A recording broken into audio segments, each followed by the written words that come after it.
Alright, good afternoon everybody, Uneducated Economist here. So in this video we are going to talk about how it is that people are going to suffer the consequences of being high on hopium. Now this is something that I find very prevalent within the economy right now, especially with the idea that the Federal Reserve is lowering interest rates and somehow has moved into what they refer to as an easing policy. That is not the case. People need to really internalize this information for themselves so that they can make the best decisions for themselves and not live off of the idea that the future expectations coming from the administration or coming from the Federal Reserve is somehow going to make their life better.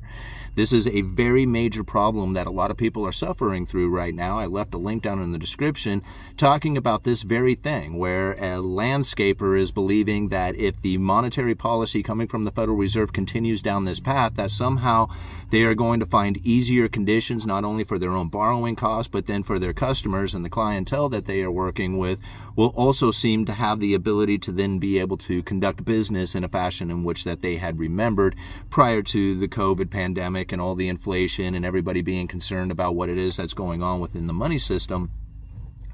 A lot of times people are looking at the Federal Reserve and what it is that they are doing with their interest rate adjustments as a main policy tool that is going to impact their lives in a very, not only they believe in a positive way, but that it's coming to the general economy. Now, this is something that I think people are going to end up suffering the consequences with, because you can already see it. Just look at mortgage rates right now. Mortgage rates have done nothing but go up since the Federal Reserve had cut rates, including the U.S. 10-year Treasury. I mean, if you really want to know where interest rates are going to go, follow the U.S. 10-year Treasury. It is essentially the major indicator of where all interest rates go.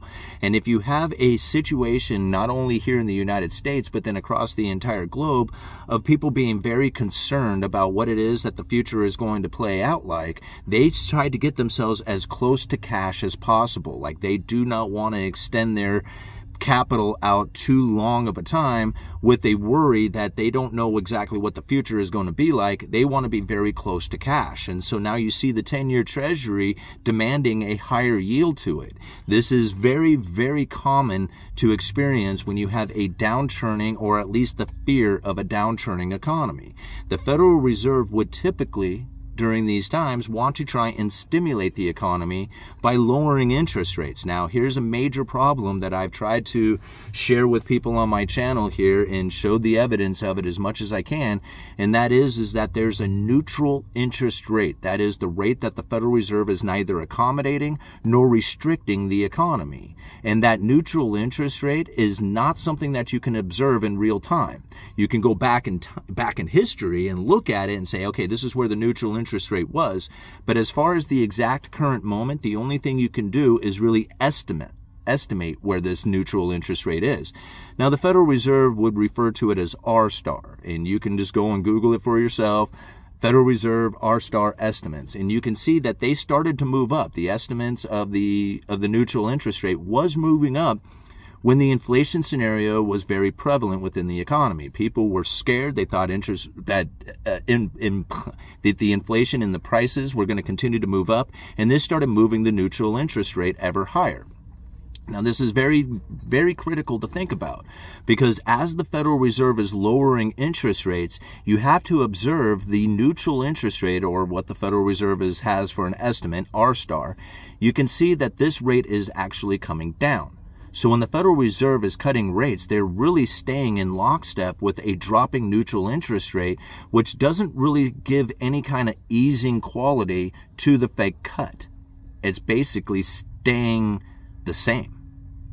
And now, if the neutral interest rate continues to fall, the cutting of the Fed funds rate is not going to have a position in which that it makes it easier on the economy. The monetary policy of easing conditions can only really occur if the Fed drops rates all the way to zero. And even at the zero lower bound, this is what they refer to it as, the zero lower bound, even if the Fed was to cut rates all the way to zero, they would still not be significantly below the neutral interest rate to really stimulate the economy. This is the problem that the Federal Reserve has been facing since the great financial crisis back in 2007, 2008. And that they know that this is a major problem to the general markets, to the economy, to the people's perception. Now, if they did understand that neutral interest rate is a condition in which that limits the Federal Reserve and their ability to actually stimulate the economy, then none of this would work. None of the jawboning about the interest rate cuts, none of the expectations, none of these news articles, none of that stuff would work. But since people don't relate to the idea of a neutral interest rate limiting the monetary policy coming from the Federal Reserve, they internalize the cuts coming from the Federal Reserve as easing, regardless if it actually eases the economy or not. Just the perception of the Fed rate cuts then puts it into them that, hey, good times are coming, easier times are coming. Our clientele is going to have access to financing and then be able to buy our products or buy our services. We are going to be able to refinance our conditions into lower interest rates if we are rolling our debts over into new debts. Like a lot of businesses, they operate in the red always, right? And so every month they are rolling over the past debt into new debts, and if the interest rates are coming down, that makes their profits and their ability to function or operate easier. But this is a very misunderstood possibility coming to the future. Like, they are misunderstanding what it is that is taking place within the economy, because most people who think about interest rates coming down think that that's going to be easier. That's easing conditions. That's a better time. But what's really actually taking place is that the economy is slowing down. There's less transactions, less manufacturing, less output taking place, and the Federal Reserve is trying to get that moving again, and that's why they're lowering rates. Now, this is a bad sign, and people who truly recognize it saying, oh man, the Federal Reserve is easing conditions because the economy is not doing well, they have a tendency to start pulling back, and that's where they move into cash. That's why you're starting to see the interest rates moving up. It's so easy just to wash your hands of the whole idea, saying, nah, once the Fed cuts rates, that's easier conditions and everybody's going to have access to mortgages and all this other stuff. They believe it.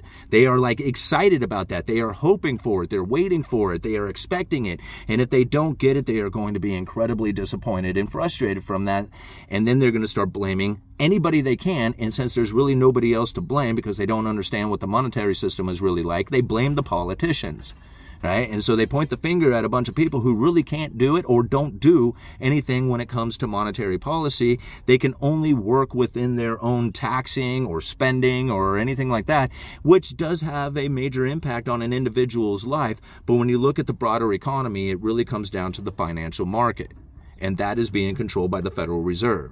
And since nobody really understands the Federal Reserve or their monetary policy, or the fact that their monetary policy had essentially come to an end after the great financial crisis, they end up living in hopium. They live in an idea that says, okay, we are hoping that there will be better conditions, because they really just don't know how to position themselves considering what it is that's taken place within the economy.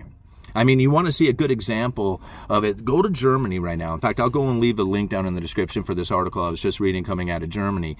Those who understand and follow this channel know that we talk about 4 economic theories. We got Gresham's Law, Triffin's Dilemma, the bullwhip effect, and then one that I really cover a lot, and that is the Cantillon effect. Richard Cantillon wrote an essay literally hundreds of years ago that talk about how it is that manufacturers get moved from the domestic locations to foreign production. And now he describes this hundreds of years ago, and essentially he blames it down to the higher standard of living. Those who are manufacturing those wonderful products and shipping them out there to the rest of the world will then find themselves importing money, exporting stuff, importing money. Once they start importing money, that is the production and savings that builds a strong economy. And when people have a strong economy they're living in, they want to increase their standard of living. Everybody does this. And I don't care if you're a nation or an individual or a corporation, it doesn't matter. Everybody does the same thing. You work hard, you're industrious, you produce, you save. Once you save, you start increasing your standard of living. Once you have increased your standard of living, it makes it very, very, very difficult to compete against the foreign production. Germany is facing this right now. Volkswagen is threatening to leave Germany. Now, this is the major manufacturer in Germany. Everybody knows Volkswagen, knows Germany, knows their major manufacturing component of the German economy, and the people who work within this industry, they know that this is a major manufacturer. And when they're saying, hey, we can't compete in Germany anymore. We can't manufacture and compete against the world who is producing cars at a cheaper rate, cheaper price, cheaper labor.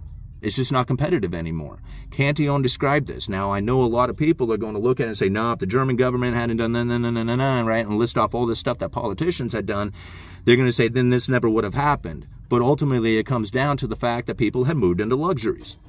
They worked hard, they saved, they want to enjoy that savings, they increased their standard of living. That was the move into luxuries, and now they're not competitive against the foreign production out there.